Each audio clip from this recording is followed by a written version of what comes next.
men saqir bo'lganimga hozir 3 yil bo'ldi. Oxirgi paytlar juda qiynalib ketdim.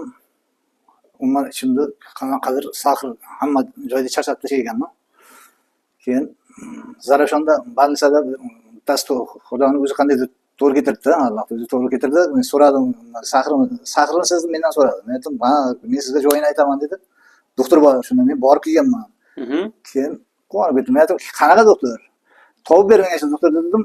Keyin O'tkir aka nimasini berdi, telefon. Bu yerda shunday zvon qildim, oldida turib gaplashdim. Men aytdim, "Davolanmasam bo'lmaydi. Men ham shu xuddi mana shu nima qilib davolab berasiz, mana shu yigitdek qilib" dedim. "Xo'p, keling" dedi. Shu bo'yicha shunday keldim shu yerga.